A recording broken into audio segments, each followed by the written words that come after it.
से आपके बीच में हाजिर हूं बातचीत के इस सिलसिले को जोड़ने के लिए। प्रतापगढ़ वाले भैया थैंक यू सो मच, नाराज मत होना, ऐसा कुछ नहीं है। फोटो आपसे खिंचाएंगे, फोटो के लिए ही घर से चलता हूं बस। जब तक 15-20 हम ना खिंचा ले तब तक हमारी भी तबीयत ठीक नहीं रहती है। 25-50 फोटो, 2-4 गुलाब के फूल दे दीजिए, आप मेरे लिए लाए हैं, अच्छा लगता है, मुझे भी अच्छा लगता है, मैं जरूर फोटो ले लो। तुम ये लो, लो, आई लव यू, लो। तबीयत कभी कभी साथ नहीं देती है, लेकिन उसके बावजूद भी आने का मन करता है बहुत। उसका कारण सिर्फ यही होता है कि आप सब तमाम सारे लोग, कई लोग ऐसे हैं जो फोन करके पूछ रहे थे कि आज आप आएंगे या नहीं आएंगे। अल्मोड़ा से नवीन जी मुझे मैसेज भेजते हैं और कह रहे हैं कि मेरा एक मुद्दा है, जरूर उठा दीजिए, पिछले 2-3 दिन से कह रहा हूं लेकिन आप मेरे मुद्दे को उठाते नहीं। नवीन जी ऐसा नहीं है, ना तो मेरा प्रतापगढ़ वालों से कोई नाराजगी है उत्तर प्रदेश के, और ना ही अल्मोड़ा से। मैं यकीनन आपकी बात को रखता हूं। काठगोदाम से अल्मोड़ा तक और अल्मोड़ा से पिथौरागढ़ तक जरूर रेल लाइन हो, उस पर काम शुरू हो। कल आपकी बैठक हुई थी, तमाम केंद्रीय सेवानिवृत्त कर्मचारियों ने कहा, उसमें CGHS का मुद्दा भी था, जरूर हो अल्मोड़ा से। और वो बड़ा स्ट्रेटेजिक, बहुत इंपॉर्टेंट है, वो जो बॉर्डर है पिथौरागढ़ का वो भी बहुत इंपॉर्टेंट है, और उस पर जरूर रेलवे लाइन हो। ये मेरी भी विनती है भैया जी कहीं की तरफ से। मैं आपकी, नवीन जोशी जी, मैं आपकी बात में हाँ मिलाता हूं। Thank you so much. ये यकीनन बहुत गर्मी है, बहुत ज्यादा उमस है, और ये जो सर्दी गर्मी है ना, यही सब गड़बड़ करती है। बहरहाल बातचीत के सिलसिले को मैं जोड़ूंगा। चौरसिया साहब भी बैठे हैं, बहुत बहुत शुक्रिया। कहां से आना हुआ आपका? कहां से आई हैं आप? दिल्ली से। तो कैसे आना हुआ इधर आज दिल्ली, इधर इस तरफ घूमने के लिए आए हुए थे, तो आप दिख गए तो हम लोग रुक गए। आज मजा नहीं आया हमें। हाँ जी, नहीं, तबीयत तो अभी थोड़ी देर में ठीक हो जाएगी, थोड़ी देर में ठीक होगी, थोड़ा तो वक्त लेगी, वो गाड़ी है। और तुम्हें क्या हुआ, तुम इतना क्यों परेशान हो, चुपचाप खड़े हो? नीरज मिश्रा जी बहुत बहुत शुक्रिया, thank you so much Neeraj ji, बहुत दिनों के बाद आना हुआ, थैंक यू सो मच, आपका स्वागत है। कांग्रेस का पक्ष रखेंगे अनुजा कपूर, बीजेपी का पक्ष रखने के लिए बहुत बहुत शुक्रिया। राघवेंद्र दुबे जी समाजवादी पार्टी का पक्ष रखने के लिए बहुत बहुत शुक्रिया। डॉक्टर नीति शर्मा राजनीतिक विश्लेषक है, बहुत बहुत शुक्रिया, thank you so much. Ajay Arora ji बहुत बहुत शुक्रिया, thank you so much. Saurabh Dubey ji आज शो में जुड़ रहे हैं, बहुत बहुत शुक्रिया Saurabh ji, thank you so much, राजनीतिक विश्लेषक है। स्वाति जी हैं हमारे साथ, बहुत बहुत शुक्रिया, राजनीतिक विश्लेषक। आज अमित श्रीवास्तव जी बहुत बहुत शुक्रिया, थैंक यू सो मच। कहिए तो मुद्दे को रख दें, कहिए तो आपसे बात करूं, जैसा आप चाहें, जैसा आप चाहेंगे। आपसे मैं बात भी कर सकता हूं और मुद्दे को भी रख सकता हूं, जो आप कहें।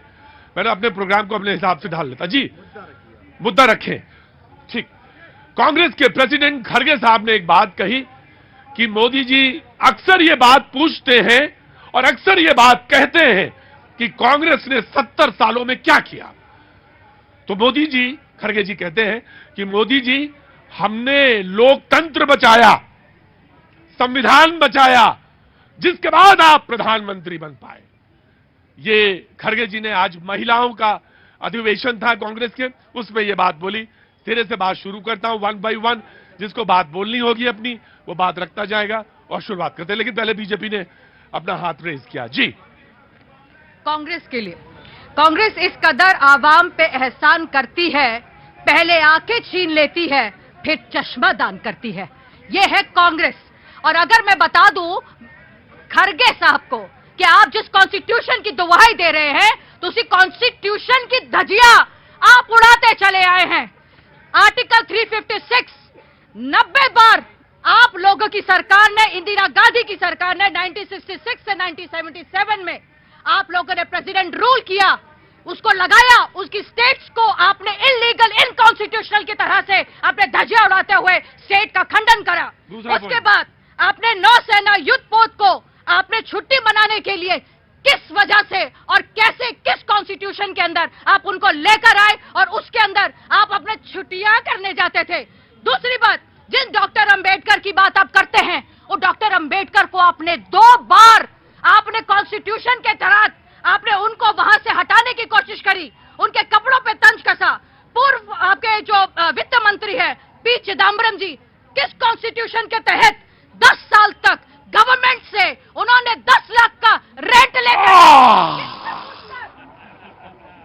जनाब अली, कहां से आना हुआ आपका? देहरादून। अच्छा, घर पे भी ऐसे ही तने रहते हैं आपकी, थोड़ा नबीनम्र होते हैं? मतलब मैं पूछ रहा हूँ, नाराज ना होइए, घर में भी ऐसे ही तने रहते हैं हमेशा? अच्छा, ऐसे ही रहते हैं। तो मैं बहुत बहुत स्वागत है आपका। नहीं सवाल आपसे, आपसे कौन सवाल पूछ पाएगा? आपसे तो वैसे ही डर गया मैं। नहीं, अब आप पहले आप अभी तो हमने आपका सिर्फ चश्मा उतरवाया है, अभी देखिए क्या क्या। जी अरोड़ा जी।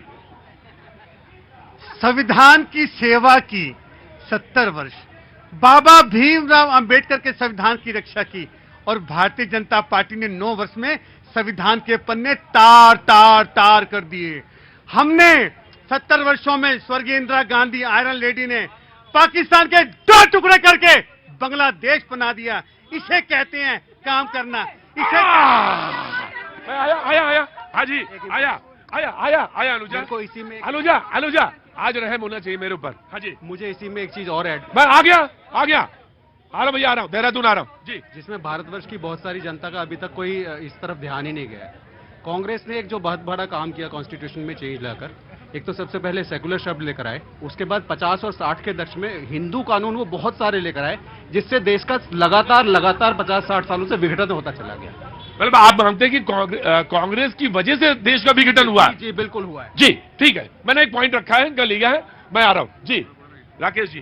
सर, क्या क्या इन्होंने किया वो तो मैं बाद में तथ्य के रूप में बताता हूं, लेकिन आप कहते हैं लोकतंत्र बचाया। अरे भैया हम नहीं, वो खड़गे जी कह रहे हैं। खड़गे जी को संबोधित कर रहा हूं कि आप लोकतंत्र बचाया। आपने तो लोकतंत्र में तालाबंदी करके मेरे जैसे वक्ता को जेल में डाला, प्रतीक त्रिवेदी जैसे पत्रकार को जेल में डाला, और अनुजा जी जैसे विपक्ष को जेल में डाला। यह है आपका लोकतंत्र का मॉडल। और आप कहते हैं लोकतंत्र में आपने क्या क्या किया। आपने जीप घोटाला करो और उसकी जांच न कराओ, ये आपने इस देश में दिया। आपने क्षेत्रवाद दिया, आपने आतंकवाद दिया, आपने धर्मवाद दिया, आपने जातिवाद दी, आपने आ गया, अब थोड़ा रिदम आ रहा है जी। सर नमस्कार। नमस्कार साहब, कहां से आना हुआ? मैं कुंडा प्रतापगढ़ से आया हूँ। आज प्रतापगढ़ बहुत आ रहा है, क्या बात है जी? जी कहिए, कैसे हैं? बिल्कुल बढ़िया सर। देखिए, अभी जो कांग्रेस ने बताया लोकतंत्र मैंने बचाया हुआ है, मेरा ये कहना है कि कांग्रेस 70 साल तक रही तो उसका टीना फैक्टर काम किया है। टीना फैक्टर मतलब क्या हुआ सर? No alternative. उस समय कोई राजनीतिक पार्टियां नहीं थी, आज कंपटीशन हुआ है। एक बिजनेस में जैसे कंपटीशन होता है, सेम उसी तरीके से पॉलिटिकल पार्टियों में कंपटीशन है। और कांग्रेस इस कंपटीशन के दौर में आप देख लीजिए क्या हालत हो गई है। क्या हालत हो गई है? आप देखिए ना कहां पहुंच जा रहे हैं। आज ही कांग्रेस के उत्तर प्रदेश में नवनियुक्त प्रेसिडेंट हुए हैं राय साहब, उनको बहुत बहुत शुभकामनाएं बनारस से। जी आपका स्टेटमेंट नाउ। प्रतीक भाई, अमित जी को याद दिला देता हूं कि गौरी लंकेश के साथ इसी 9 साल में कुछ हुआ, और सिद्दीक कपन जिसने सिर्फ सोचा ही था कि मैं कुछ लिखूंगा, वो कितने दिन जेल में रहा, उस पर जरा इनको बोलिएगा कि प्रकाश डाले। और मेरी बहन ने जो बात की अंबेडकर जी के बारे में, एक फन फैक्ट बता देता हूं, आप लोगों को जानना जरूरी है। जब इस देश के अंदर सेपरेट इलेक्टोरेट की बात हुई थी और हमारे अंबेडकर साहब जब बंगाल से मेंबर बने उस इलेक्टोरेट कॉन्स्टिट्यूएंसी के, वो जा रही थी पाकिस्तान, तो कायदे से अंबेडकर साहब बन रहे थे पाकिस्तान की कॉन्स्टिट्यूएंसी के मेंबर। वो गांधी जी और नेहरू जी की दूरदृष्टिता थी कि उनको यहां लाए, महाराष्ट्र से चुनाव लड़ाकर उनको उस कॉन्स्टिट्यूएंट असेंबली का सदस्य बनाया और इस कॉन्स्टिट्यूशन को लिखने का मौका दिया। अब देखिए प्रतीक भाई, खड़गे जी ने बात तो बिल्कुल ठीक कही कि 70 साल में हमने क्या क्या किया, लेकिन एक इंसानी फितरत होती है, हम लोग अपने अच्छे दिनों को इतना जल्दी भूल जाते हैं कि जब बुरे दिन आते हैं ना तो लगता है अरे यार तब पता नहीं क्या हुआ था। अब हुआ क्या मैं आपको बताता हूं। हम लोग एक बड़ा ऐसा कंपैरिजन कर लेते हैं जो सबको समझ आएगा। 1991 पोस्ट लिबरलाइजेशन ऑफ इकोनॉमी से लेके आज 2023 में हम लोग हैं, 32 साल का ये कालखंड है। 16 साल से ज्यादा इनकी सरकारें रही, लगभग 15 साल हमारी सरकारें रही। उसमें हमने क्या दिया, इन्होंने क्या दिया। एक कंपैरेटिव स्टडी बता देता हूं आपको। हमने क्या दिया, उस देश की अर्थव्यवस्था जो बिल्कुल शून्य होती जा रही थी, हमने लिबरलाइजेशन की पॉलिसी लाई। आज वो पांचवी, सुनिए, आज वो पांचवी सबसे बड़ी इकोनॉमी वो हमारी पॉलिसी से हुई। इसमें इस देश ने जो .com का जो बबल पूरी दुनिया में बन रहा था, हमने उसको बचाने के लिए अपनी इकोनॉमी को सशक्त किया। हमने इन पूरे 15 साल के अंदर और किया प्रतीक जी, जो 1, 2, 3 न्यूक्लियर डील, जो आज तक ये लोग कुछ नहीं कर पाए, इकलौती बायलैटरल न्यूक्लियर डील वो हम लोगों ने की। और इन्होंने 9 साल में क्या किया है प्रतीक जी? इन्होंने एक्स्ट्रा कॉन्स्टिट्यूशनल तरीके अपनाए, सरकारों को बर्खास्त न करके, सरकारों को तोड़ के, खरीद फरोख्त करके, एक्स्ट्रा कॉन्स्टिट्यूशनल तरीके से इस संविधान का गला घोटा। आया एक नवयुवक हाथ उठाता है। मैं आया। क्या नाम है बेटा? स्वतंत्र भारद्वाज। स्वतंत्र भारद्वाज। कहाँ से आना हुआ? बिहार से सर। बिहार में कहाँ से? बिहार में दरभंगा से। दरभंगा से। कैसे आए इधर? सर घूमने आए हैं। अच्छा, घूमने आए। बहुत अच्छा मौसम तुमने चुना है घूमने के लिए। बहुत बहुत बहुत शुभकामनाएं बेटा। वैसे घूमने वाले इस उम्र में तो पता भी नहीं चलता। बोलो, क्या बोलना, सवाल क्या है? सर यहाँ लोकतंत्र का बात हो रहा है, तो आपको एक बात शायरी के माध्यम से बता दे कि शायरी के माध्यम से? तो लिखते हो कि चुराते हो? नहीं, ऐसे ही बोल रहे हैं। अच्छा। भ्रष्टाचारी कभी जनहित सोच नहीं सकते और आपातकाल लगाने वाली कभी संविधान की रक्षा कर नहीं सकते, ठीक है। और sir Indira is India, India is Indira, जो ये स्लोगन देता है देवकांत बड़ुआ, उनके कांग्रेस जो पार्टी है वो कभी सर लोकतंत्र नहीं बचा पाएगा। सर ये लोग लोकतंत्र का हत्या करने वाला पार्टी है। और रही बात अर्थव्यवस्था की बात करते, ठीक है, जब से हम लोग का भारत स्वतंत्र हुआ है तब से लेके अभी तक सबसे ज्यादा इकोनॉमी, जबकि हम लोग का कोरोना काल भी था, मंडी भी सब बंद था, फिर भी 2014 के बाद सबसे ज्यादा इकोनॉमी हम लोग के इस टाइम में ग्रोथ किया है। तो इसलिए कहीं ना कहीं सर बीजेपी का पंचम लहरा रहा है। क्या पढ़ाई कर रहे हो? BA honours political science. BA honours political science. तभी देवकांत बरुआ का नाम लिया तुमने। बिल्कुल। और अगर कोई डेमोक्रेसी की बात कर रहा है, लोकतंत्र की बात कर रहा है, और लोकतंत्र की बात करते करते India is Indira, Indira is India का बात ना आए तो इसके मतलब वो बहस अधूरी थी। बहस ही अधूरी थी। बिल्कुल आपको दूंगा मैं 10 सेकंड दूंगा इनको। देखिए अभी पिछले 1 हफ्ते के अंदर क्या हुआ है। सीएजी की 8 रिपोर्ट आई है। भ्रष्टाचार की बात कर रहा था वो मित्र, 32 करोड़ में बनने वाला एक जो हाईवे था उसको बनाया 320 करोड़ में। आपके 43,000 करोड़ रुपए सीएजी की रिपोर्ट को आज मीडिया नहीं दिखा रहा। मिसलीडिंग है वो, और ऑलरेडी अमित मालवीय जी ने उसके बारे में अच्छी तरह से बता दिया है। तो मैं एक बात, अरे रुको बोलने दीजिए प्लीज।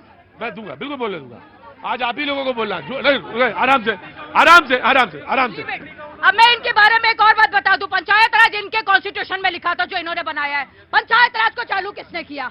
पंचायत राज का चालू करने वाले मोदी जी हैं। ये जीडीपी की बात करते हैं, वो जीडीपी का आज का स्टेटस क्या है? 2014 में जीडीपी की वैल्यू $1.3 ट्रिलियन, जो अब 2022 के अंदर $3.1 ट्रिलियन ये है जीडीपी।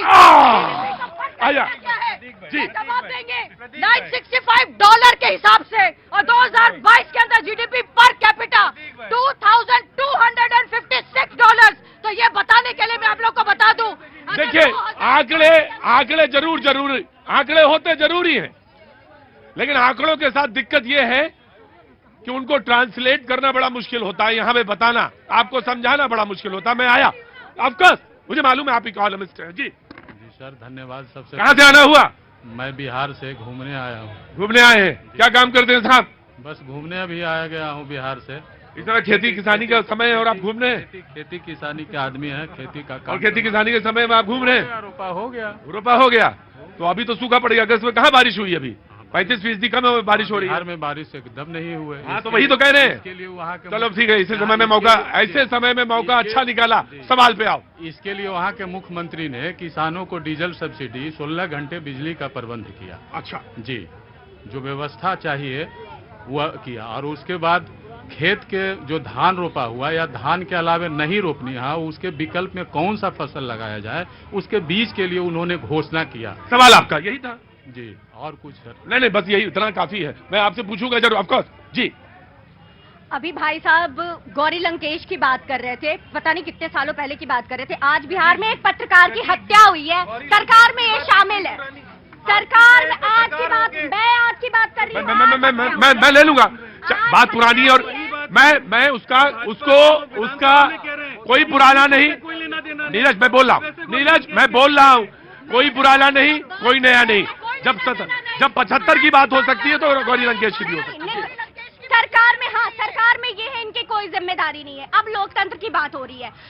इमरजेंसी किसने लगाया? भाजपा ने तो नहीं लगाया। और इमरजेंसी लोकतंत्र को बचाना कभी नहीं होता है। 1971 में आम चुनाव में इंदिरा गांधी रायबरेली से चुनाव जीती। चुनाव में धांधली का आरोप लगा, जिसे हाई कोर्ट ने माना कि धांधली है। इन्होंने क्या किया? 39वां संशोधन ला करके और रूल बना दिया कि प्रेसिडेंट और प्राइम मिनिस्टर के चुनाव पे कोई उंगली नहीं उठा सकता। ये लोकतंत्र की बात करते हैं। लोग ये कुछ भी बस बोले जाते हैं, किए जाते हैं। आज के डेट से पिछले के डेट का कोई कंपैरिजन नहीं है। जी जी जी, समाजवादी पार्टी। देखिए, अमृतकाल चल रहा है और अमृतकाल में अपने 5 साल तो संभाल नहीं पाए, जो वादे किए थे वो पूरे नहीं कर पाए। अब खाका खींच दिया 1000 साल आगे का। अब बताइए इनमें से कौन कौन से 1000 साल जिंदा रहेंगे? देखिए कैसी बात करते हैं, जो राष्ट्र दृष्टा होता है तो वो तो ऐसा ही होता है। किसी को आपने पेड़ लगाया था तो अपने बच्चों के लिए लगाया था, सुनिए। बच्चों के बच्चों के बच्चों के बच्चों के लिए। सुनिए, कौन सी ऐसी योजना जिसमें 1000 साल का 100 साल अपने 5 साल के वादे पूरे नहीं कर पाए, वो लोग कह रहे हैं। और अभी जो आई है रिपोर्ट, 2014 याद होगा, मनमोहन सिंह की सरकार थी और जब सीएजी थे विनोद राय, और सीएजी जब विनोद राय थे उनकी रिपोर्ट आई और कांग्रेस के माथे पर जब वो चस्पा हो गया भ्रष्टाचार का आरोप, आज तक कांग्रेस नहीं आई। अभी भ्रष्टाचार के आरोप सीएजी ने लगाए। जी जी, आ रहा हूं। मेरा 2 क्वेश्चन भाई रुको, कहाँ से आना हुआ? मेरा बिहार से आना हुआ। आज बिहार के बहुत लोग आए हुए हैं, क्या बात? भाई एक मिनट, नामल भाई, समाजवादी पार्टी बिहार में कहाँ से आए हैं? समस्तीपुर डिस्ट्रिक्ट से आया हूं। समस्तीपुर से आए हैं। क्या नाम है आपका? गुड्डू कुमार शाह है मेरा नाम है। गुड्डू कुमार शाह। गुड्डू कुमार शाह 3 बार बोलते हैं, नाराज ना होना। गुड्डू कुमार शाह। Very good. गुड्डू सवाल पूछो। सवाल मेरा वहाँ पे जो रूलिंग पार्टी है उनसे सवाल है। मैं यहाँ पढ़ने के लिए आता हूँ एक्चुअली। फोटो मास्क वगैरह लगाते रहना बेटा, आजकल बहुत मच्छर उच्छर है। हाँ। वहाँ सवाल से ज्यादा जरूरी है मुझे ये लगता है। हाँ बोलो। वहाँ ऐसा कोई फैसिलिटी नहीं है। पढ़ाई का पूरा जो पढ़ाई का सिस्टम था सारा लालू प्रसाद और ये नीतीश कुमार है कि सारा व्यवस्था गड़बड़ा बिहार में। यस सर, जो कि यहाँ पढ़ने के लिए मुझे आना पड़ता है और यहाँ मुझे बहुत इटरीजिंग झेलना पड़ता है। यहाँ पे लोग बिहारी बोलते हैं, क्यों? क्योंकि लालू प्रसाद यादव, नीतीश कुमार 15 साल वो 15 साल ये 30 साल में ऐसा बर्बाद किया है जो कि मतलब शिक्षा व्यवस्था वहाँ पढ़ ही नहीं सकते। वहाँ ऐसा कोई फैसिलिटी। देखो भाई, एक बात तो तुमसे हम कह सकते हैं, वो जो आखिरी वाला सवाल है तुम्हारा कि लोग मुझे बिहारी कहते हैं, मुझे यूपी वाला कहते हैं, यूपी वाला भैया कहते हैं। लेकिन एक बात बताएं, मुझे तो बड़ा अच्छा लगता है, गर्व लगता है। अरे कम से कम मुझे पहचान तो है। तो एक बात बताएं, वो तो तुम बिल्कुल नीचे ना सोचा करो। हाँ, सवाल तुम्हारा अपनी जगह राइट है। वो सवाल जो सेशन 2-2 साल 3-3 साल पीछे है, ग्रेजुएशन 5 साल में हो रहा है, 5.5 साल में हो रहा है, ये सवाल तो बनता। आज चाचा ने हाथ उठा दिया, क्या बात है? हाँ, किले का अब तो चले गए वो लोग। कहाँ चलेगा? अब भी अगरबत्ती जलाने नहीं दे रहा है। कहाँ अगरबत्ती जलानी है? सुरक्षा कोटला में। नहीं अगरबत्ती जला। अच्छा, वो कोई मजार में? मजार नहीं है, हाँ। गुफाएं हैं। क्या है? जिनों की गुफाएं। किसकी गुफाएं हैं? जिन रहते हैं वहाँ। वो कह रहे थे मुराद पूरी कराने जाते हैं वहाँ मुराद पूरी हो जाती है। बिल्कुल होती है, जब सदियों से हो रही है, आज से नहीं हो रही। वहाँ रहते हैं गुफाएं। हाँ, सदियों से। और वहाँ जिन्न रहते हैं। हाँ, जिन रहते हैं। चाचा क्या रहते हैं? जिन। क्या रहते हैं? जिन। आदमी को जगह नहीं मिल रही है रहने की, जिन्न रहते हैं। ठीक है, अरे जल्दी गिर सके। नहीं, मैं आ रहा हूँ। मैं दे दूँ। अच्छा बोलिए जी। मैं ये कह रहा था कि ये अजीब सरकार है। 88,000 लोग जो मर गए उनका भी इलाज चल रहा है और एक मरीज कई अस्पतालों में आयुष्मान योजना के तहत इलाज करवा रहा है। एक मोबाइल पे 7.5 लाख लोगों का रजिस्ट्रेशन है। ये भ्रष्टाचार है। और जहाँ 18 करोड़ प्रति किलोमीटर द्वारका एक्सप्रेस वे बनना था, वो 251 करोड़ में बनना है। ये भ्रष्टाचार। आया बाबूजी, नमस्ते। कहाँ से आना हुआ? बिहार से आए हैं, सीतामढ़ी जिला से। हाँ। और माँ जानकी के जन्मस्थली से आपके लिए प्रसाद लाए, ग्रुप के लिए पेड़ा। हाँ। ये बिहार का ही आदमी कर सकता है। जब चला हाथ में तो पेड़ा लेके चला। और वहाँ क्या है? वहाँ पे फिरोजा कोटला में जिन रहते हैं। जिन्न रहते हैं। हाँ। फिरोजा कोटला में। पहले आपको दूंगा, इतनी आपको कोशिश भी नहीं करना, आप ही बोलेंगे। देखिए कि इन्होंने बात करी, कांग्रेस अपने आप को बहुत महान बताती है। आप सबको पता है पीवी नरसिम्हा राव ने अपनी गवर्नमेंट को बचाने के लिए 1 करोड़ रुपया जेएमएम से लिया था। पूछिए, ये वही लोग हैं ना जो आज बात कर रहे हैं गवर्नमेंट के बारे में?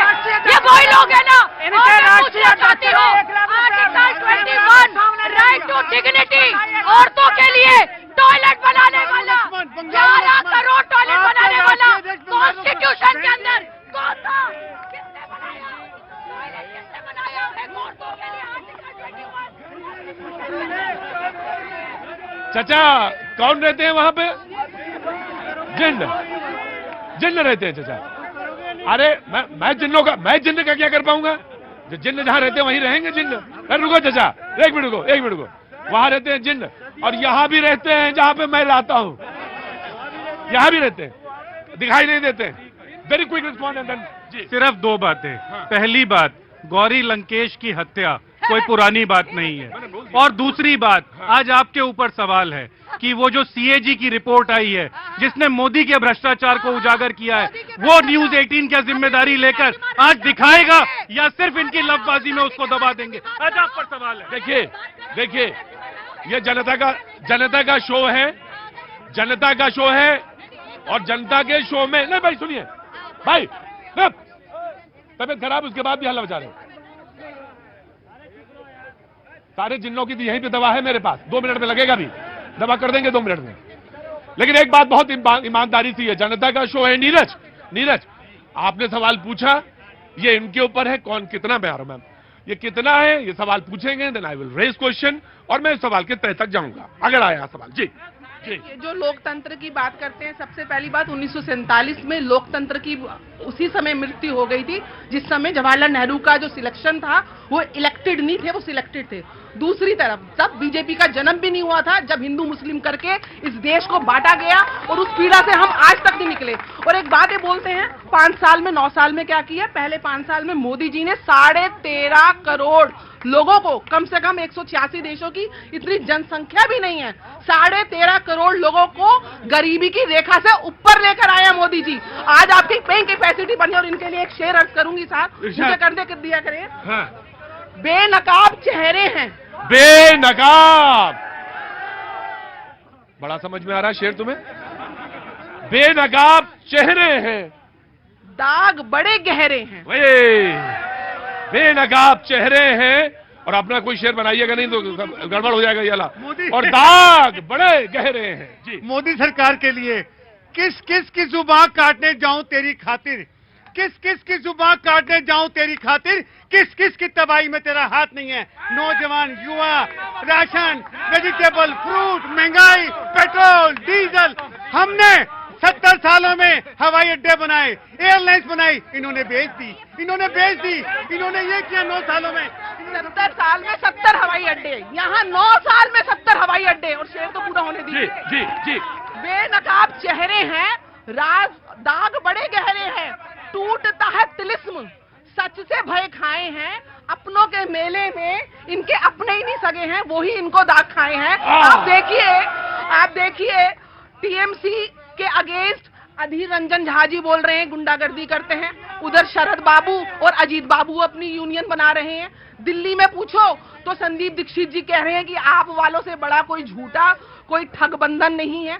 तो वहां पे अखिलेश जी कह रहे हैं कांग्रेस जाए भाड़ में, मैं तो अपनी साइकिल चलाऊंगा। एक बार सपा और बसपा का गठबंधन होके देख लिया, औंधे मुंह गिरे। और वहीं पे विपरीत परिस्थिति में बीजेपी और एनडीए का जो शासन है वो स्पष्ट नेतृत्व का स्पष्ट गठबंधन। हाँ जी, मैं शेर लेता हूँ जी। कई दिनों से आ रहे हैं शेर सुना ही नहीं पा रहे हैं भीड़ में। बोलिए शेर। तेरी गली में आया हूं तेरा दीदार करने के लिए।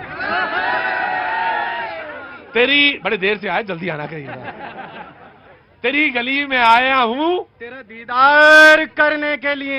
हाँ। तेरी गली में आया हूं तेरा दीदार करने के लिए, और तू मुझे छोड़कर चली गई किसी और से मिलने के लिए। आजकल लगता है शायर भी बहुत ज्यादा टीवी देख रहे हो। ये सब ये सीमा हैदर वैदर चल रहा है तुम्हारे दिमाग में, ठीक नहीं है ये। मैं आ रहा हूं, बिल्कुल आ रहा हूं, ऑफकोर्स आ रहा हूं। वक्त एक छोटे से ब्रेक का है, ब्रेक के बाद मैं हाजिर होता हूं, सौरभ सिंह से शुरू करता हूं। वंदे मातरम।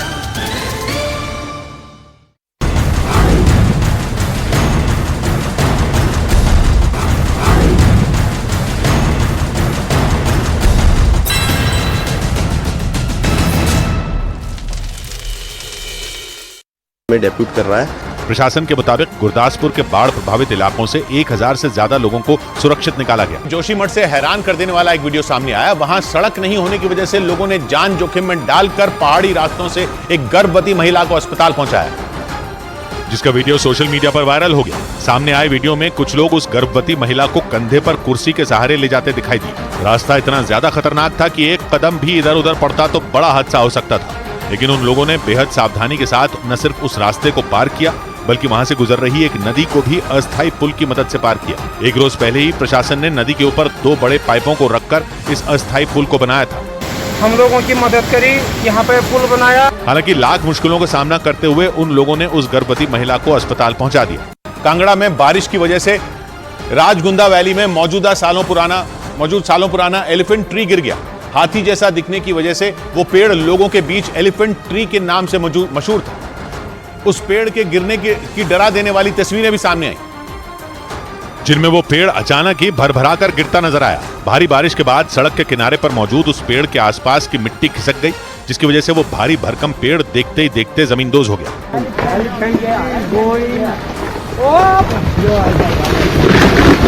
हालांकि उस पेड़ के गिरने का एहसास वहां मौजूद लोगों को पहले ही हो गया, जिसकी वजह से उस रास्ते पर आने जाने वाले लोगों को रोक दिया गया, जिससे एक बड़ा हादसा टल गया। वहां मौजूद एक आदमी ने अपने मोबाइल फोन में पेड़ के गिरने का वीडियो रिकॉर्ड कर लिया। हाथी के मुंह और सूंड के आकार जैसी बनावट की वजह से यह पेड़ एलिफेंट ट्री के नाम से मशहूर था और पर्यटक उस जगह को सेल्फी पॉइंट के तौर पर इस्तेमाल करते थे। हिमाचल प्रदेश की राजधानी शिमला के समर हिल इलाके में पहाड़ खिसकने से आई तबाही के बाद जान पर खेलकर रेस्क्यू ऑपरेशन चलाया जा रहा है, क्योंकि खराब मौसम की वजह से राहत और बचाव के काम में जुटी टीमों को मुश्किलों का सामना करना पड़ा। लेकिन बीते 4 दिनों से मौसम की परवाह किए बगैर एनडीआरएफ, एसडीआरएफ और सेना के जवान राहत और बचाव के काम में जुटे हैं। हाथों से और मशीनों की mदद से पहाड़ से आए मलबे को हटाया गया। शिव मंदिर के मलबे में दबी टिन की छत और पेड़ के तनों को काटने के लिए कटर मशीन का इस्तेमाल किया गया।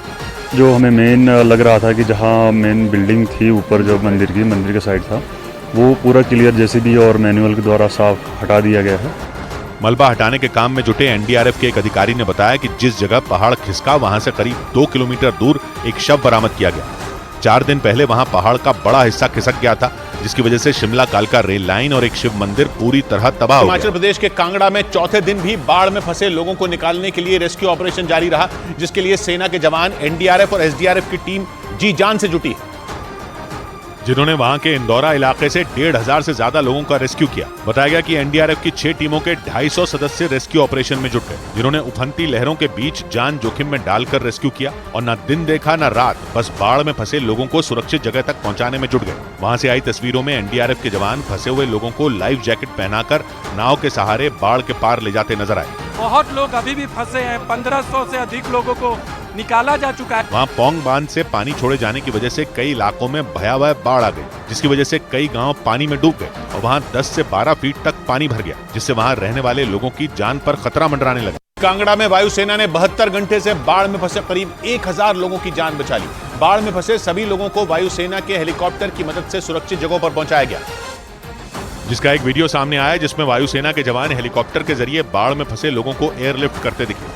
इसी वीडियो में वायुसेना के जवान हेलीकॉप्टर से छलांग लगाते दिखाई दिए और एक बच्चे और उसके परिवार को बचाते नजर आए। वहां से सामने आई एक दूसरी तस्वीर में धान के खेत के बीच कुछ लोग खड़े दिखाई दिए, जिन्हें वायुसेना की रेस्क्यू टीम के सदस्य ने एक एक कर एयरलिफ्ट कर लिया। कांगड़ा के अलग अलग इलाकों में वायुसेना ने कुछ इसी तरह हेलीकॉप्टर की मदद से बाढ़ में फंसे कई लोगों को बचाया, क्योंकि बाढ़ की वजह से वहाँ कई इलाके पूरी तरह पानी में डूब गए, जिसकी वजह से वहाँ फंसे लोगों को सड़क के रास्ते सुरक्षित जगहों पर पहुंचाना संभव नहीं था। पहाड़ों पर मूसलाधार बारिश के बाद पंजाब की घग्गर नदी उफान पर आ गई, जिसकी वजह से डेरा बस्सी में नदी पर बना पुल सैलाब की चपेट में आकर बह गया और वहां आसपास रह रहे लोग खौफ में आ गए, क्योंकि वहां से आई तस्वीरों में पुल को तोड़ने के बाद नदी का पानी बिजली की रफ्तार से आगे बढ़ता दिखाई दिया। हिमाचल प्रदेश में भारी बारिश के बाद पंजाब में घग्गर नदी उफान पर आ गई और उसमें खतरनाक लहरें उठने लगी, जो अपने साथ नदी पर बने पुल के एक बड़े हिस्से को बहा ले गई। पुल टूटने की वजह से वहां से गुजरने वाले लोगों की मुसीबत बढ़ गई, क्योंकि ये पुल डेरा बस्सी को ढकोली इलाके से जोड़ता था। घग्गर नदी का जलस्तर बढ़ने से कई गांवों को भी खाली कराना पड़ा। पंजाब के फाजिलका और फिरोजपुर पर भी बाढ़ का खतरा मंडराने लगा, क्योंकि भाखड़ा और पोंग बांध से कई लाख क्यूसेक पानी छोड़ा गया, जिसकी वजह से वहां के कई इलाकों में बाढ़ जैसे हालात पैदा हो गए, जिससे वहां के कई गांवों में पानी घुसने लगा। और अगर भाखड़ा और पोंग बांध से और पानी छोड़ा गया तो मुमकिन है कि पंजाब के कई जिलों में बाढ़ भारी तबाही मचा सकती है। बताया गया कि पीछे से 2.25 लाख क्यूसेक पानी छोड़ा गया, जो वहां के लोगों के लिए मुसीबत का सबब बन गया। वहां से जो तस्वीरें आई उनमें पानी का स्तर और रफ्तार काफी तेज नजर आई, जो आसपास के इलाकों को अपनी जद में लेने को बेताब दिखा। आसपास के कई गांव में तो पानी ने घुसपैठ करनी शुरू भी कर दी। गांव में तो पानी का लेवल बढ़ गया है, पीछे से 2,25,000 क्यूसेक होने के कारण थोड़ा बहुत गांव में तो जाएगा। बाढ़ का खतरा बढ़ता देख वहां प्रशासन अलर्ट पर आ गया और बचाव के लिए कदम उठाने शुरू कर दिए। उत्तराखंड के रामनगर से खतरनाक लहरों के तांडव मचाने का एक डरावना वीडियो सामने आया। वहां एक पक्का मकान किसी तिनके की तरह ढेला नदी में समाता दिखा, लेकिन जैसे ही वो मकान नदी में गिरा, लोगों के रोंगटे खड़े हो गए। भारी भरकम मकान को पानी में समाता देख लोग खौफ में आ गए। गया। सामने आए वीडियो में नदी के किनारे बना वो मकान देखते ही देखते नदी में बह गया। ऐसा लगा मानो वहां पहले कोई मकान रहा ही ना हो। हालांकि राहत की बात यह रही कि उस मकान को पहले ही खाली करवा लिया गया था, जिससे एक बड़ा हादसा टल गया। क्योंकि जिस तरह से मकान नदी में समाया, अगर उसके अंदर कोई मौजूद होता तो भारी नुकसान हो सकता था। रामनगर में हो रही मूसलाधार बारिश की वजह से ढेला नदी उफान पर आ गई और नदी में कटान बढ़ने से वहां कई मकान नदी में समा गए। इसीलिए प्रशासन भी अलर्ट हो गया और खतरे वाले मकानों को खाली करवाना शुरू कर दिया। उत्तराखंड के रामनगर में जबरदस्त बारिश के बीच गर्जिया माता मंदिर पर खतरा मंडराने लगा, क्योंकि कोसी नदी के बीचों बीच बने इस मंदिर में दरारें पड़ गई, जिसकी वजह से वो मंदिर कभी भी धराशायी हो सकता है। क्योंकि मंदिर जिस पहाड़ी पर बना है वो धीरे धीरे टूट कर गिरने लगी, जिसकी वजह से मंदिर प्रशासन की चिंता बढ़ गई। उसके लिए प्रस्ताव डीपीआर ओमान के शासन को जारी है। कोसी नदी के बीच बसे इस मंदिर को बारिश में ज्यादा नुकसान न पहुंचे, इसलिए उसे चारों तरफ से तिरपाल से ढक दिया गया। लेकिन मंदिर में आई दरारें खतरे का संकेत दे रही हैं। उत्तराखंड में आई बाढ़ ने वहां की कई दूसरे इलाकों में भी भीषण तबाही मचाई। वहां कोटद्वार में नदी में आए तूफान ने लोगों की मुश्किलें बढ़ा दी, जिसके बाद उत्तर प्रदेश की सीमा से लगने वाले गांवों के किसान अपनी जान जोखिम में डालकर नदी को पार करते नजर आए और उनके सिरों पर बोरियां लदी नजर आईं। बताया गया कि वहां रहने वाले किसान अपनी सब्जियां और फलों को बेचने के लिए नदी को पार कर दूसरे गांवों में जाने को मजबूर हो गए। हालात बुरे हैं, पानी जिस दिन रुक जाएगा उस दिन जाना पड़ा नहीं। इस दौरान कुछ लोग तो मोटरसाइकिलों को भी नदी के पार ले जाने की कोशिश करते दिखे, जिसके लिए उन लोगों ने उन मोटरसाइकिलों को डंडे से बांधा और उन्हें कंधे पर रखकर नदी को पार किया। उत्तराखंड की राजधानी देहरादून में जमीन खिसकने से हाहाकार मच गया। वहां 9 मकान जमींदोज हो गए और 7 गौशालाएं मलबे में तब्दील हो गई, जिसके बाद पूरे इलाके में दहशत फैल गई। जमीन खिसकने की एक खौफनाक घटना देहरादून के विकास नगर इलाके में हुई। वहां से सामने आए एक वीडियो में पहाड़ की ढलान पर बने मकान पूरी तरह तबाह नजर आए। चारों तरफ टूटे मकानों का मलबा बिखरा दिखाई दिया। इस दौरान एसडीआरएफ और एक अनोखी खुशबू ब्लैकस्टोन अगरबत्ती। भारत के मिशन चंद्रयान 3 की नई तस्वीरें आई सामने। प्रपल्शन मॉड्यूल से अलग होने के बाद लैंडर इमेजर ने भेजा 17 अगस्त का वीडियो। बेहद करीब दिखा चांद। वाराणसी में यूथ 20 सम्मेलन का उद्घाटन यूपी के मुख्यमंत्री योगी आदित्यनाथ और केंद्रीय खेल मंत्री अनुराग ठाकुर हुए शामिल। 20 अगस्त तक चलेगा सम्मेलन। पिछले 9 वर्षों में भारत की औसत आय ने लगाई बड़ी छलांग। पूर्वोत्तर समेत देश के हर राज्य में बढ़ी आईटीआर फाइल करने वाली तादाद। लिंक्डइन पर लिखे पोस्ट में प्रधानमंत्री ने एसबीआई के रिसर्च का किया जिक्र।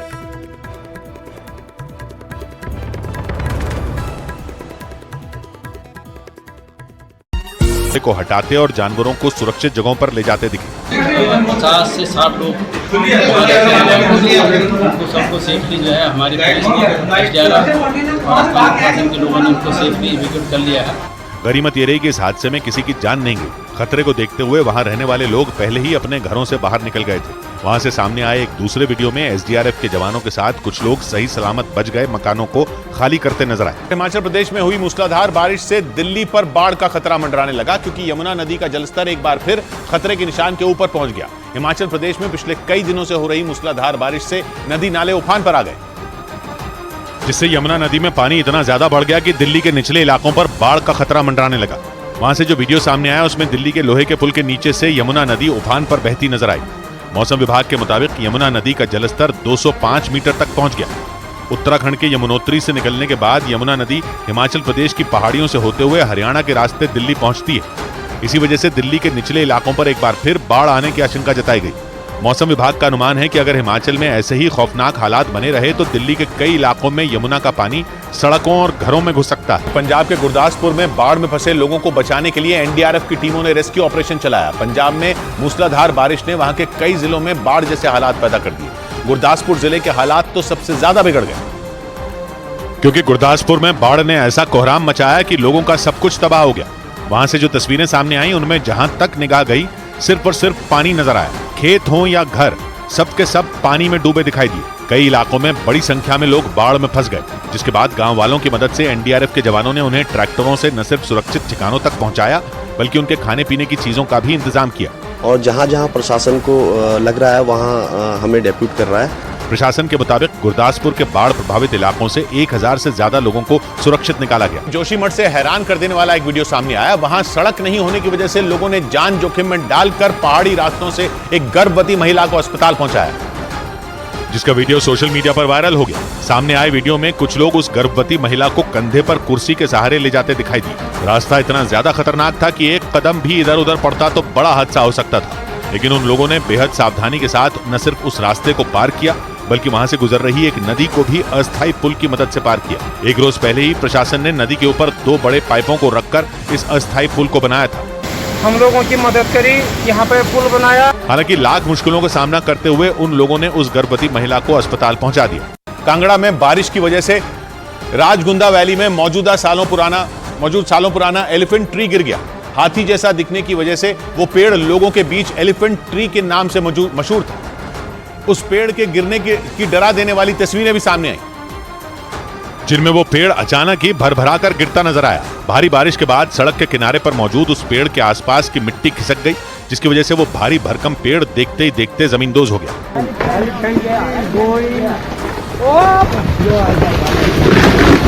हालांकि उस पेड़ के गिरने का एहसास वहां मौजूद लोगों को पहले ही हो गया, जिसकी वजह से उस रास्ते पर आने जाने वाले लोगों को रोक दिया गया, जिससे एक बड़ा हादसा टल गया। वहां मौजूद एक आदमी ने अपने मोबाइल फोन में पेड़ के गिरने का वीडियो रिकॉर्ड कर लिया। हाथी के मुंह और सूंड के आकार जैसी बनावट की वजह से यह पेड़ एलिफेंट ट्री के नाम से मशहूर था और पर्यटक उस जगह को सेल्फी पॉइंट के तौर पर इस्तेमाल करते थे। हिमाचल प्रदेश की राजधानी शिमला के समर हिल इलाके में पहाड़ खिसकने से आई तबाही के बाद जान पर खेलकर रेस्क्यू ऑपरेशन चलाया जा रहा है, क्योंकि खराब मौसम की वजह से राहत और बचाव के काम में जुटी टीमों को मुश्किलों का सामना करना पड़ा। लेकिन बीते 4 दिनों से मौसम की परवाह किए बगैर एनडीआरएफ, एसडीआरएफ और सेना के जवान राहत और बचाव के काम में जुटे हैं।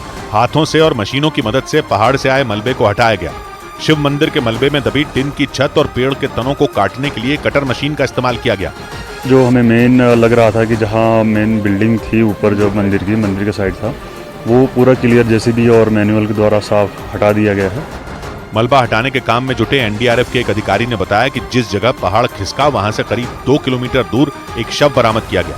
4 दिन पहले वहां पहाड़ का बड़ा हिस्सा खिसक गया था, जिसकी वजह से शिमला कालका रेल लाइन और एक शिव मंदिर पूरी तरह तबाह हो गया। हिमाचल प्रदेश के कांगड़ा में चौथे दिन भी बाढ़ में फंसे लोगों को निकालने के लिए रेस्क्यू ऑपरेशन जारी रहा, जिसके लिए सेना के जवान, एनडीआरएफ और एसडीआरएफ की टीम जी जान से जुटी है, जिन्होंने वहां के इंदौरा इलाके से 1,500 से ज्यादा लोगों का रेस्क्यू किया। बताया गया कि एनडीआरएफ की 6 टीमों के 250 सदस्य रेस्क्यू ऑपरेशन में जुट गए, जिन्होंने उफनती लहरों के बीच जान जोखिम में डालकर रेस्क्यू किया और न दिन देखा न रात, बस बाढ़ में फंसे लोगों को सुरक्षित जगह तक पहुंचाने में जुट गए। वहां से आई तस्वीरों में एनडीआरएफ के जवान फंसे हुए लोगों को लाइफ जैकेट पहनाकर नाव के सहारे बाढ़ के पार ले जाते नजर आए। बहुत लोग अभी भी फंसे हैं, 1500 से अधिक लोगों को निकाला जा चुका है। वहाँ पोंग बांध से पानी छोड़े जाने की वजह से कई इलाकों में भयावह बाढ़ आ गई, जिसकी वजह से कई गांव पानी में डूब गए और वहाँ 10 से 12 फीट तक पानी भर गया, जिससे वहाँ रहने वाले लोगों की जान पर खतरा मंडराने लगा। कांगड़ा में वायुसेना ने 72 घंटे से बाढ़ में फंसे करीब 1000 लोगों की जान बचा ली। बाढ़ में फंसे सभी लोगों को वायुसेना के हेलीकॉप्टर की मदद से सुरक्षित जगहों पर पहुंचाया गया, जिसका एक वीडियो सामने आया जिसमें वायुसेना के जवान हेलीकॉप्टर के जरिए बाढ़ में फंसे लोगों को एयरलिफ्ट करते दिखे। इसी वीडियो में वायुसेना के जवान हेलीकॉप्टर से छलांग लगाते दिखाई दिए और एक बच्चे और उसके परिवार को बचाते नजर आए। वहां से सामने आई एक दूसरी तस्वीर में धान के खेत के बीच कुछ लोग खड़े दिखाई दिए, जिन्हें वायुसेना की रेस्क्यू टीम के सदस्य ने एक एक कर एयरलिफ्ट कर लिया। कांगड़ा के अलग अलग इलाकों में वायुसेना ने कुछ इसी तरह हेलीकॉप्टर की मदद से बाढ़ में फंसे कई लोगों को बचाया, क्योंकि बाढ़ की वजह से वहाँ कई इलाके पूरी तरह पानी में डूब गए, जिसकी वजह से वहाँ फंसे लोगों को सड़क के रास्ते सुरक्षित जगहों पर पहुंचाना संभव नहीं था। पहाड़ों पर मूसलाधार बारिश के बाद पंजाब की घग्गर नदी उफान पर आ गई, जिसकी वजह से डेरा बस्सी में नदी पर बना पुल सैलाब की चपेट में आकर बह गया और वहां आसपास रह रहे लोग खौफ में आ गए, क्योंकि वहां से आई तस्वीरों में पुल को तोड़ने के बाद नदी का पानी बिजली की रफ्तार से आगे बढ़ता दिखाई दिया। हिमाचल प्रदेश में भारी बारिश के बाद पंजाब में घग्गर नदी उफान पर आ गई और उसमें खतरनाक लहरें उठने लगी, जो अपने साथ नदी पर बने पुल के एक बड़े हिस्से को बहा ले गई।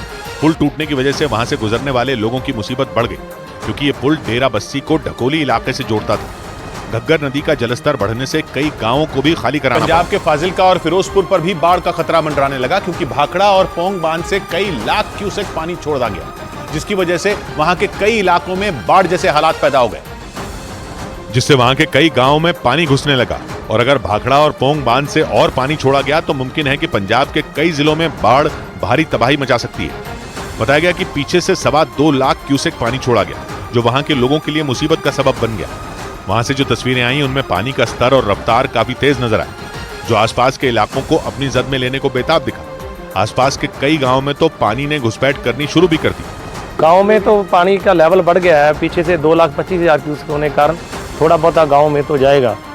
बाढ़ का खतरा बढ़ता देख वहां प्रशासन अलर्ट पर आ गया और बचाव के लिए कदम उठाने शुरू कर दिए। उत्तराखंड के रामनगर से खतरनाक लहरों के तांडव मचाने का एक डरावना वीडियो सामने आया। वहां एक पक्का मकान किसी तिनके की तरह ढेला नदी में समाता दिखा, लेकिन जैसे ही वो मकान नदी में गिरा, लोगों के रोंगटे खड़े हो गए। भारी भरकम मकान को पानी में समा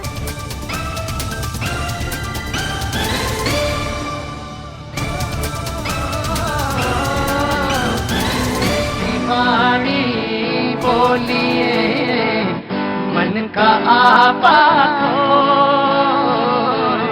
ऐसी वाणी बोलिए मन का आपा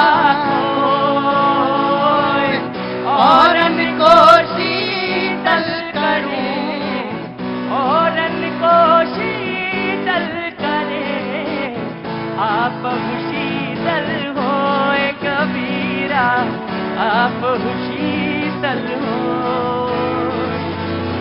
बड़ा हुआ तो क्या हुआ, जैसे पेड़ खजूर।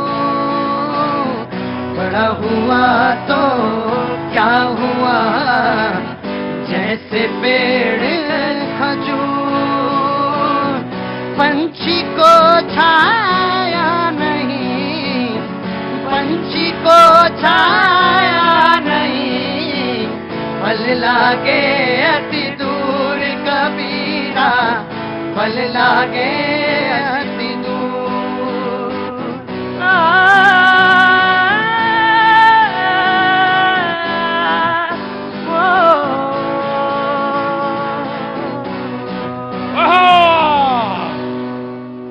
बहुत बहुत शुक्रिया, थैंक यू सो मच भैया जी। कहीं में एक बार फिर से ब्रेक के बाद आप सबका बहुत बहुत स्वागत है।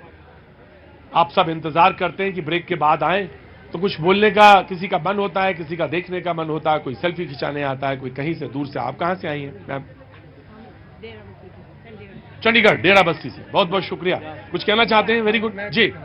मैं डेरा बस्सी जिला मोहाली चंडीगढ़ के पास से आया हूँ जी, बोलिए। मैं आपके माध्यम से एक बात कहना चाहता हूँ सभी पॉलिटिकल पार्टीज के लिए कि ये मुफ्त की रेवड़ियाँ बांटने की बजाय हमें फ्री में एजुकेशन और मेडिसिन, वो बहुत जरूरी है, जो बेसिक नीड है, बेसिक एमिनिटीज है, वो हमें प्रोवाइड करनी चाहिए, ना कि सरकारों का ध्यान दूसरी तरफ वोटें जो है बटोरने के ना रखते हुए।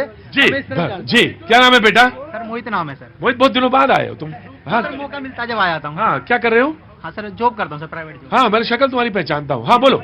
हाँ सर, हमारे देश में सर तुम्हारी तरह निठल्ला तो नहीं है कम से कम। बोलो बेटा। सर हमारे देश में सर हिमाचल प्रदेश, उत्तराखंड और अन्य राज्यों में सर पिछले कुछ समय से आपदाएं आ रही है। राज्य सरकार और केंद्र सरकार अपने स्तर पर सर बहुत प्रयास कर रही है। मैं सोचता हूं सर देश के ज्ञानी पंडितों से सर हमें यज्ञ भी करवाना चाहिए गवर्नमेंट को, ताकि सर कुछ समस्या का हल हो सके सर। बेटा यज्ञ तो हो सकता है, तुमने सवाल पूछा है तो यज्ञ तो हो सकता है, और यज्ञ मैं बता भी सकता हूं, लेकिन अगर तुम्हें सुनने को तैयार हो तो सुनने को तैयार हो। यज्ञ के लिए यज्ञ वो करना है, ऐसा डेवलपमेंट करना है जिससे वो जो पर्यावरण है उसको खतरा ना पहुंचे, और जो आप घर बना रहे हैं, जो लगातार सड़कें बना रहे हैं, उनको ध्यान में रख के ऐसा करना है। तो यही यज्ञ है और क्या, जिसमें आहुतियां आपकी सबके श्रम की पड़ रही है। आप टैक्स देते हैं, सरकार बनवाती है, तो ये है, यही यज्ञ है। और कैसा कोई बड़ा यज्ञ थोड़ी ना आएगा। कहां से है मैम आप? मैं यूपी से। यूपी में कहां से? इटावा। इटावा से, वाह क्या बात है। इटावा तो बस सबली जैसे स्टेशन, पहला स्टेशन वही आता है। दिल्ली से चलिए तो इटावा में रुकिए। क्या नाम है आपका? प्रज्ञा। प्रज्ञा, कुछ कहना चाहती हैं आप? नहीं सर, एक्चुअली मैं घर जा रही थी, गाना सुना तो मैं रुक गई, मुझे पता भी नहीं क्या हो रहा है। हाँ, ये लोग पागल से हैं, कुछ तमाशा करते हैं रोज। उनको मैंने गाते हुए सुना और आपको मैं देख के रुक गई कि यहाँ क्या हो रहा है, मैं बस देख रही थी क्या हो रहा है। बस ऐसे ही है, रोज ये तमाशा करते हैं और ऐसे ही मैं पागलों की तरह बोलता हूँ। कहाँ गए वो जिन्ने वाले? ऐसे चले गए? नहीं। सौरभ, स्टार्ट, डिबेट स्टार्ट करता हूँ। देखिए, शायरी की बात चल रही थी तो मैं विपक्ष पे एक शायरी बोल देता हूँ जो बाहर से भी टुकड़े टुकड़े और अंदर से भी टुकड़े टुकड़े है कि झूठों ने झूठों से कहा है सच बोलो, झूठों ने झूठों से कहा है सच बोलो, घर के अंदर झूठों की मंडी है और दरवाजे पर लिखा है सच बोलो। अब आप एक बात देखिए, आदरणीय मल्लिकार्जुन खड़गे जी ने लोकतंत्र की बात कही, बहुत अच्छी बात है, लेकिन 2 दिन पहले भी उन्होंने एक सत्य कहा था। उन्होंने स्वीकार किया था कि अगर मैं राष्ट्र पार्टी का अध्यक्ष हूं तो राहुल गांधी और सोनिया गांधी की वजह से। मतलब वो स्वीकार करते हैं कि जब पार्टी के अंदर ही लोकतंत्र नहीं है तो किस मुंह से देश के अंदर लोकतंत्र की बात करते हैं। एक बात, ये वो पार्टी है जो सामंती सोच लेकर के चलती है, जिसने देश में आपातकाल लगाया, सिख दंगे करवाए, वो लोकतंत्र की बात कर रही है, लोकतंत्र की दुहाई दे रही है। आप देखिए उत्तर प्रदेश में कल ही इनके नए प्रदेश अध्यक्ष। सौरभ, मैं आपके फ्लो को नहीं रोकूंगा, आपका फ्लो चलता रहे, लेकिन एक चीज मैं बस कहना चाहता हूं, दंगे कोई सरकार करवाती नहीं है। वैसे आपका विचार है, आपके सर माथे मेरे, लेकिन आप बोलिए क्योंकि पब्लिक डिबेट है। दंगे कोई करवाती नहीं है। हाँ, ये बात सही है आपकी कि दंगे रोक नहीं पाई, ये बात सच है आपकी, मैं ये आपकी बात मान लूंगा। बड़ा पेड़ गिरता है तो धरती हिलती है, वो इन्हीं के पार्टी का। बिल्कुल, मैं जानता हूं, मैं कोई गलत तथ्य नहीं दूंगा। अब देखिए, कल उत्तर प्रदेश के जो नए अध्यक्ष निर्वतमान अजय राय जी नियुक्त हुए हैं, आज उन्होंने राहुल वंदना शुरू कर दी, आते ही कह दिया राहुल गांधी जी अमेठी से चुनाव लड़ेंगे। बताइए, बड़े शर्म की बात है, आप चुनाव में जीते या चुनाव में हारे, लेकिन वहां की जनता के पास आपको जाना तो चाहिए था। 4.5 साल आप गायब थे, उत्तर प्रदेश अमेठी में गए नहीं, आपको शर्म नहीं आ रही? आप जब बात कर रहे हैं, कहां जाना हुआ बाबूजी? अमेठी, सीतामढ़ी। अरे अभी तो पेड़ा लाए थे। ये देखिए कैसा जमाना आ गया, जो दे रहा है पेड़ा भी दे रहा है, उसको भी आदमी भूल रहा है। अभी तो पेड़ा लाए थे मेरे लिए, जानकी के जन्मस्थली से लाए थे। हाँ, वो रखा है पेड़ा और प्रसाद वो रखा है, सब मिल बांट के खाएंगे प्रसाद। आज बहुत दुख का दिन है कि एक पत्रकार भाई की वहाँ हत्या हो गई है जी, बिहार में। दुख के दिन हम लोग आज सुने हैं, उसके बाद एकदम हतप्रभ है, तो दुखद तो है, बहुत दुखद है। कांग्रेस के भाई कंपैरिजन कर रहे थे 14 से पहले का और 14 के बाद का, तो कंपैरिजन में भूल गए कि बम ब्लास्ट उस 14 से पहले बहुत होता था, और ट्रेन से हम लोग अभी 10.5 घंटे में पहुंचे हैं पटना से यहाँ। पहले पहुंचे थे 24 घंटा से पहले कोई ट्रेन ही नहीं था, कहाँ रुक जाएगी। ये वेरी क्विक। हाँ जी, ये बात हो गई थी। हाँ जी। और भगवान न करे मोदी जी अगर नहीं आए, कहीं ये कांग्रेस एंड कंपनी आ गई, तो ये भैया जी कहीं प्रोग्राम हो पाएगा कि नहीं। यहाँ बम ब्लास्ट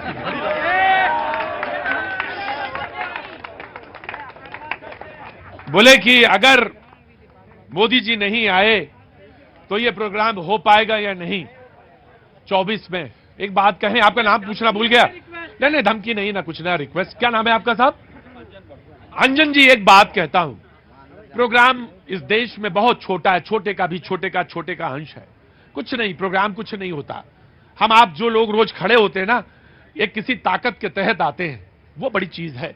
हमको भी विश्वास है उसी पे जिस पे आपको विश्वास है। नहीं, ये इस बात पे ध्यान दीजिएगा, प्रोग्राम तो ऐसे 50 लोग आएंगे बोलने वाले, और 75 लोग बोल ही रहे हैं मार्केट में, तो बोलने दीजिए, इसका कोई गम नहीं है। प्रोग्राम होगा या नहीं 24 के बाद, लेकिन यह बात ज्यादा जरूरी है कि संगठित रूप से आपकी समस्याएं आए या नहीं। जी हाँ, चौथा स्तंभ है भैया, मान लिया। इधर कोई हाथ उठा रहा था। हाँ बेटा, क्या नाम है? सर प्रतीक यादव। हाँ बोलो प्रतीक। सर मेरा आपसे एक प्रश्न है कि जैसे कुछ पार्टीज है जो प्रदेश में आमने सामने लड़ती हैं, बट वही पार्टी सेंट्रल लेवल पे एक साथ आकर लड़ना चाह रही, तो इसका रीजन क्या है? प्रदेश में वो आमने सामने लड़ती हैं, लेकिन सेंटर में आके, जैसे आम आदमी पार्टी यहां दिल्ली में हो रहा है, उसमें सवाल उठाए जा रहे हैं कि दिल्ली में क्या होगा, कांग्रेस और आम आदमी पार्टी कैसे लड़ेंगे चुनाव। कई बंगाल है, कई पंजाब है, तो कई सवाल हैं ये। और ये, हाँ दूसरा सवाल प्रतीक। अजीत पवार जी ने अभी भाजपा ज्वाइन करी है, लेकिन वो उसके बाद भी शरद पवार जी से मिल रहे हैं जाके, तो ये क्या है इसका मतलब? तो ये थोड़ा जो ढीला मीला है ना मामला, ये क्या है? हाँ जी मैं समझ गया। क्या नाम है आपका? अमिकान झा। कहाँ से आना हुआ? बिहार से? मधुबनी से। वो तो मैं समझ ही गया था, इतनी मीठी भाषा है। आगे आइए अमिकान झा, आगे आ जाइए जी। कुछ बोलना चाहते हैं? कहाँ से, यहाँ क्या करते हैं दिल्ली में? यहाँ पे मैं स्टडी करता हूँ। स्टडी करते हैं जी। मैं सवाल पूछ लूं तो ज्यादा अच्छा होगा और इन्हीं से पूछूंगा, इसके अलावा मैं किसी से नहीं पूछूंगा जी। ज्यादा बोलिए, सवाल पूछिए। पहले मैं बीजेपी कांग्रेस वाले से पूछना चाहता हूँ कि आज इन लोगों ने इंडिया नाम की जो गठबंधन जोड़ी है, सभी एक जितना भी भ्रष्टाचारियों हैं सब एक हो गए हैं। बहुत बढ़िया। जब एक दूसरे से आज अटैक करते थे एक दूसरे के खिलाफ, तो आज एक ही क्यों हो गए? तो आज आप लोग एक कैसे हो गए जी? मैं ऑफ कोर्स जी जी।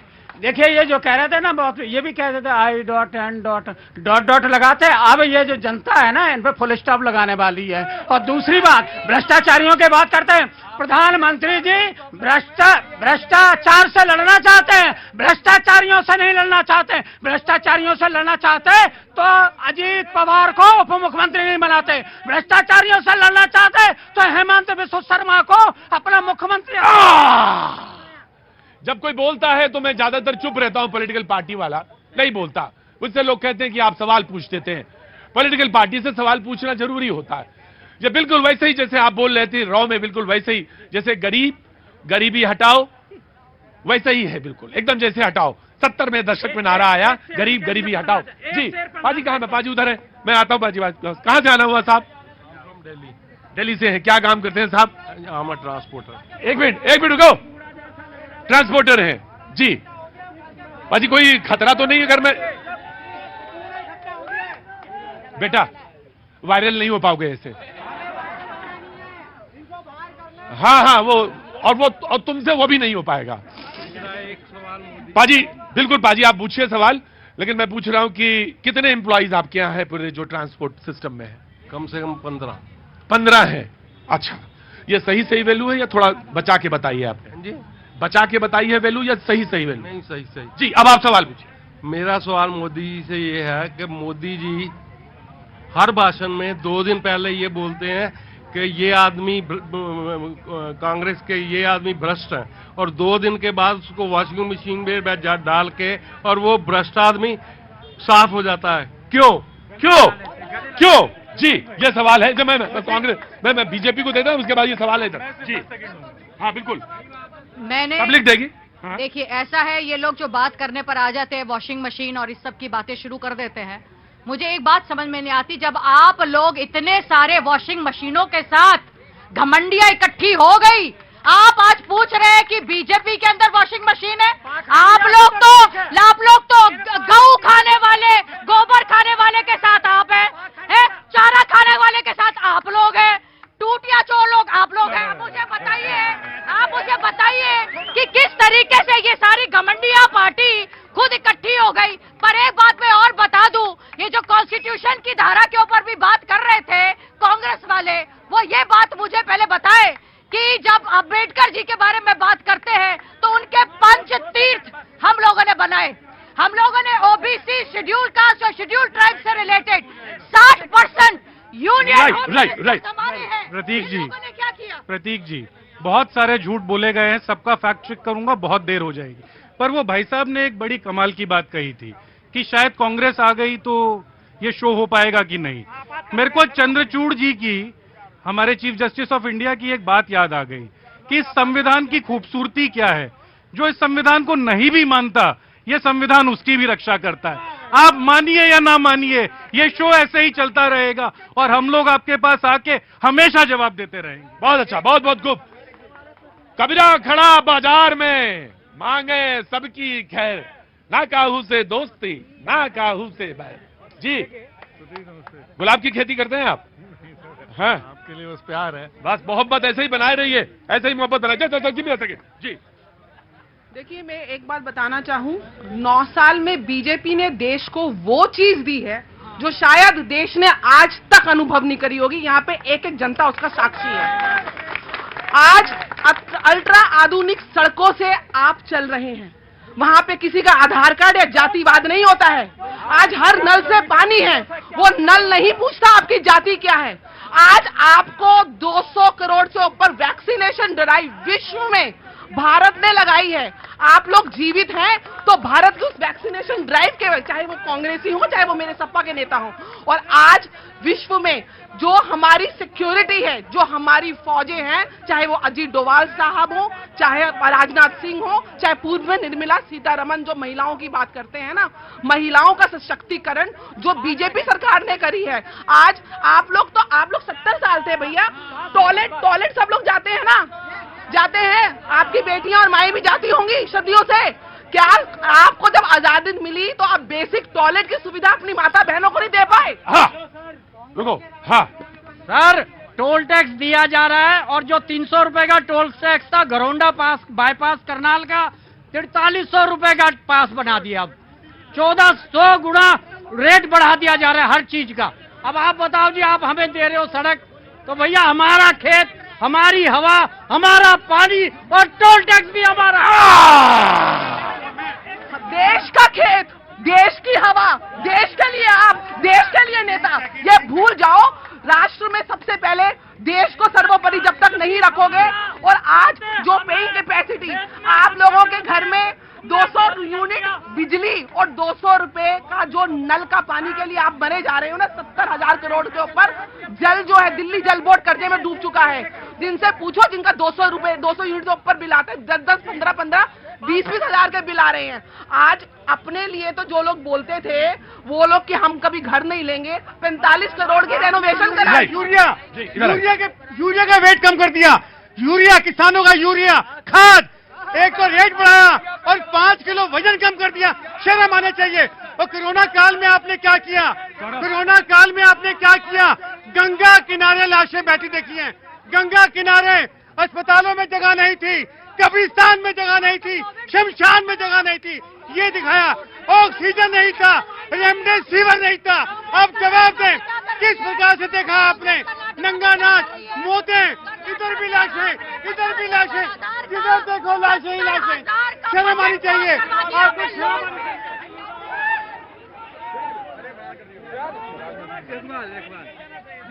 देखिए, समाजवादी पार्टी वाले ये कह रहे हैं कि कांग्रेस बीजेपी क्या कर रही है।